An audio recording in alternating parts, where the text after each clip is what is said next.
L'un des premiers dilemmes que l'on rencontre lorsqu'on se lance dans la couture, c'est le choix de la machine. Le plus important consiste à déterminer quelles fonctions vous seront nécessaires. Il n'est pas utile de partir sur un modèle trop sophistiqué si vous n'êtes pas certaine que la couture vous plaira. Mais gardez également à l'esprit qu'une machine bon marché ne sera pas toujours une bonne affaire.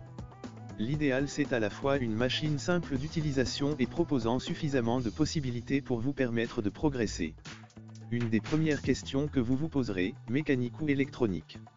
Au début, ce sera surtout une question de budget. Si vous souhaitez mettre autour de 100 €, ce sera une mécanique. Pour débuter, ça peut largement suffire. Mais si vous êtes sûr de vous, et que vous pouvez vous offrir tout de suite une électronique, alors foncez. Les machines électroniques permettent une couture souvent plus intuitive puisque la machine s'occupe des réglages à votre place, beaucoup de réglages sont prédéfinis. Elles sont également un peu plus silencieuses et souvent plus précises, notamment dans la régulation de la vitesse.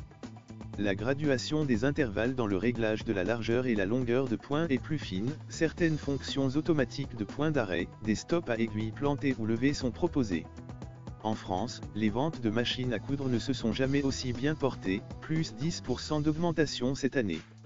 Mais que l'on soit débutant ou confirmé en couture, c'est toujours la même question qui revient, quelle machine faut-il choisir? Car entre les multitudes de références et de prix, choisir sa machine à coudre peut rapidement devenir un casse-tête. Faut-il alors privilégier les machines manuelles ou automatiques?